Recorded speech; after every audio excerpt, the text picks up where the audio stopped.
characters interacting that way. Uh, I'm so glad I like him. You know, you know what I mean? I mean, I felt if I didn't respect him as much as I do as an actor, if I didn't like, Jesse Martin said it best. He said this show is going to work for one reason.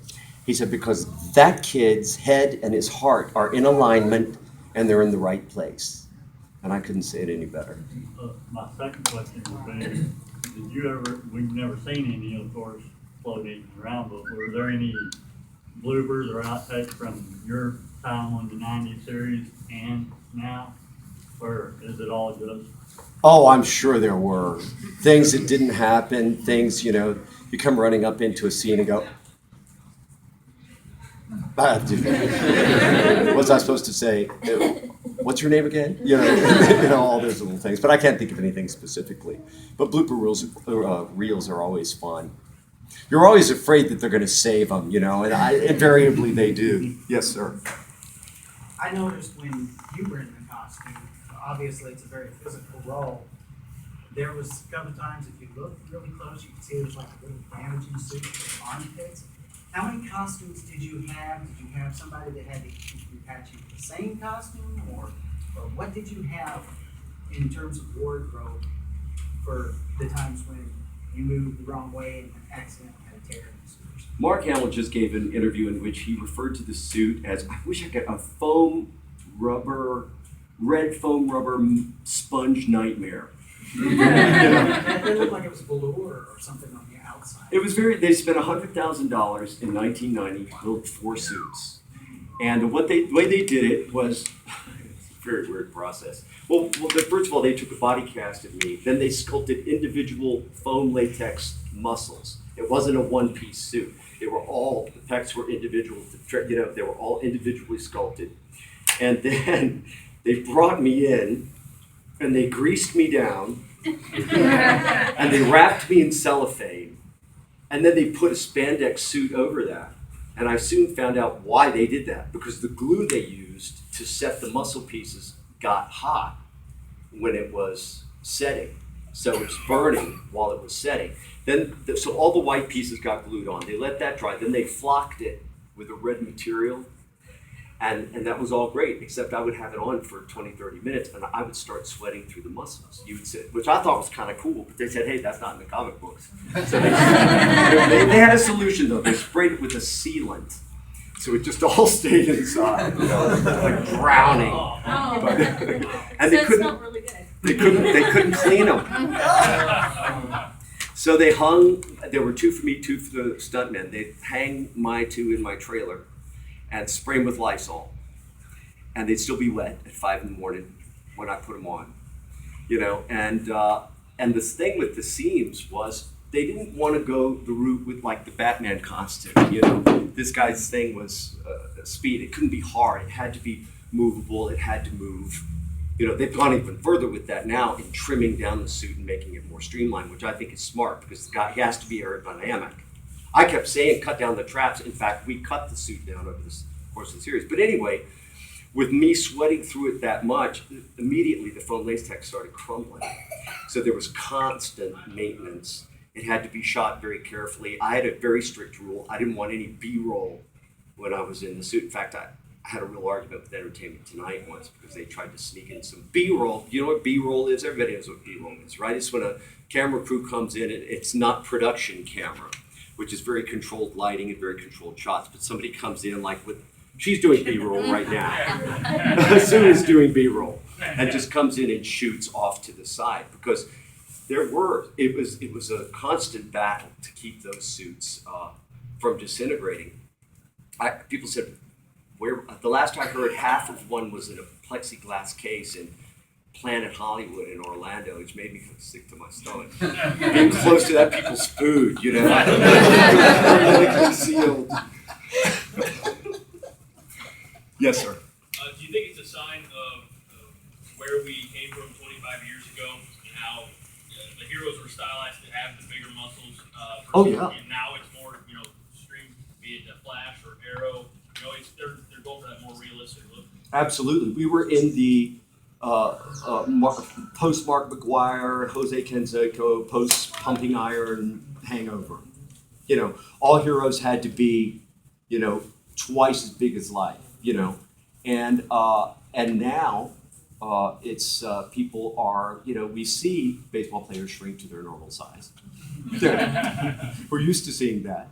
And I think it makes a lot of sense. I like that they went with that leather look to the costume. His costume is in 3 pieces too. They keep changing it. They brightened up the red. He now has more muscle shoulders under it. But I like the fact that it's streamlined. Colleen Atwood, Oscar winner, designer, intentionally designed a suit that would look more urban. They had a younger audience in mind and would be more aerodynamic. And plus, he can move. He's a dancer. You know, he did Glee. People know that. You know, he's incredibly well trained physically. He can leap. He can jump. He can do things in the suit that I could never do in or out of the suit. So it's good that they've given him a suit that he can do that stuff in. Yeah. With like my age group, like I'm the same age as Grant. We grew up. The first real superhero TV show we got to watch was Smallville, and they had for a little bit they had the Bart Allen character in there. Do you think there's any chance, like we were talking earlier about the Flash family, that the show might expand and actually, because Bart is Henry's grandson Barry's grandson from the future, who runs back in time to meet his. They're already talking about all that. Listen, that's awesome. Think of the amount of story that we have burned through in 18 episodes. I mean, I remember Andrew saying to me, he said, because we had an order for 13. I'm reading these scripts, I'm saying, man, this one's finding out, this one's really, he says, we may only get 13 episodes, but they're going to be the best episodes. So yeah, they're talking about all that stuff. You know, and you guys know about Legends. You know, the Firestorm. Sue, help me out. What's his name? Victor Garver is going to be on it. Wentworth Miller, Captain Cold. You know, they're going to do 13 episodes of that. They've got Supergirl spinning off. The Atom is going to be on it, and all these universes are going to be overlapping. It's intense, man. It's intense. Yes, sir. I'd just like to say first, I'm a huge fan of you. I mean, I may have not watched all the Flash episodes from your time. I wasn't born yet, but I'm trying to watch them as much as I can. I'm trying to watch them as much as I can. But my question is, if you were still playing as the Flash, which of the villains you faced during that time would have to be your favorite to face? Well, it wouldn't be the Mirror Master because I hated having garbage bags full of snakes put on it. That was the weirdest thing. Danny Bilson was directing that episode, and he was deathly afraid of snakes. So here they come with the Mirror Master trick. Snakes! You know, and they come with a garbage bag, and the guy, you know, had those nutty professor glasses and the spiked hair, and they're putting these snakes on me. At one point, a snake crawls over my head, gets in between the glasses, and I see the tongue come out, starts putting the glasses. Danny about passes out. He has to leave the set, you know. It's like the poor makeup lady, she screamed. They're like, guys, help me out here. You know, so we got that. But which of the villains? Well, obviously, Mark and I have kept in contact, and I just like Mark so much as a person. And look forward to seeing him this weekend, you know, with the 25th anniversary tribute in LA, and that it's fun. I didn't necessarily enjoy filming because think of I don't know if you saw the Trial of the Trickster, which was our last episode of the original show, but they had me face down in bubble gum. They had me chained up, electric shocks. They tied me from the ankles in one of the Trickster episodes and dipped me down into a plexiglass tank of water, then blew up the tank. I'm like, did I piss off the writers? Well, what's up with this? At one point he says, hey buddy, right Palomino, right, bam, right back down into the pink goo. So I will say one thing, and I don't know why this is popping into my head, but I thought a lot about Deadly Nightshade. He wasn't a villain, but I've thought a lot about Jason Bernard recently. What a fine actor he was, and I enjoyed that. Probably one reason I enjoyed playing Barry's father now, that mentoring relationship, I respond very well to that. I've responded very well when Deadly Nightshade was mentoring Barry. Yeah, I think. But the villains they have now, I mean, my God, their heads burst into fire and they go shooting up into the sky. It's like, the bees, they have the things that I saw Andrew Kreisberg at the Upfronts party after it was announced that we would be going for a first season. I went in, he said, I bet you're surprised what we can do. I said, right. And they're doing it in 8 days, and it took us 9 with 2 units shooting simultaneously. Did I answer your question? Yeah, I think, yeah, when I was watching the Trial of the Trickster, or whatever it's called, I'm sorry.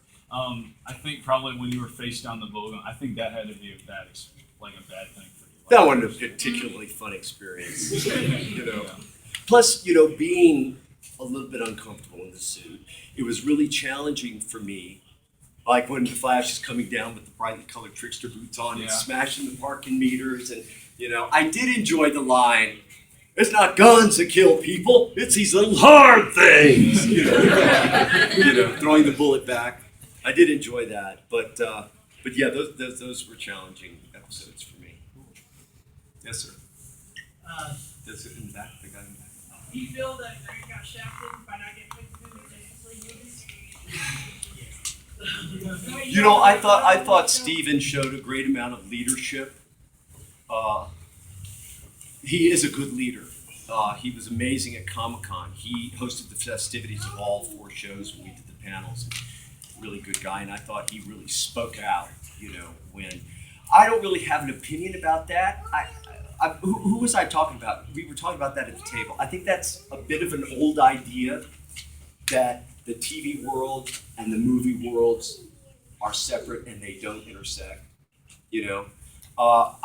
Warner Brothers and the CW, they all seem to really know now, be very rooted in what they're doing. So I'm not going to second guess them. I think Grant's fine with it. People start going, they say, oh, you'll be running for 10 seasons. Grant just sort of freezes. By about the 3rd episode, I came on set and I said, so, is it getting real yet? He's like, oh my God. He says, I wake up at 5 in the morning going, what have I done? I said, you'll get used to that. Guys, it's time for one more. I'm sorry. Oh no, okay. Just as a follow-up to his question, I do understand that some of the difficulties they have with comparing or connecting TV shows with movies, because I also follow Agents of S.H.I.E.L.D. and they connect in their Marvel movies. But for that same reason... Yeah, they're doing it. For that same reason that DC is keeping the disconnect, why can't they keep the disconnect with the characters too and allow other characters to be in the series? Like with Arrow, they're not allowing certain characters to be part of the Suicide Squad, and they've removed Deadshot now because they're doing the Suicide Squad movie. I just wondered if, I don't know, but Marvel, think about it this way. Marvel got the jump on everybody by doing it overlapping universes in the movies. Now they're getting the jump because, let's face it, the media platforms now are wide open. HBO now, you don't even have to have cable. You can just order it right off the internet. Everything, it's not this big line of demarcation between television and film anymore. So I almost think, again, I don't want to second guess my bosses, but I almost think it's reacting to an old idea. And I think maybe Marvel is one step ahead again by realizing that it all goes together. It's all entertainment. Is there a young person in the room who has a question before I go? Is there someone? Yes. Well, obviously the Arrow and the Flash shows intertwine a lot, and do you get to Do I get intertwined with them? Well, not necessarily that, but as a person, do you get to meet like Stephen Amell and all those other? Oh, sure. Yeah, we all shoot on the same lot in Vancouver. We never see them. They're at one end of the lot, we're at the other, but we intersect at like Comic-Cons and stuff like that. And it's I want to say one more thing about the Flash cast, and I think what makes our show special. When we were all Constantine, Gotham, Arrow, Flash, we were all beginning our season and kicking it off at San Diego Comic-Con. before we premiered our pilot in Hall H, they catered this huge green room, this great buffet lunch, you know. And all the actors were there. We were all there with our representation, our publicists, our managers. And everybody got their food, and we looked around the room. Somebody called this to my attention. And the actors would split up and go with their people. The Flash cast all went to the same table.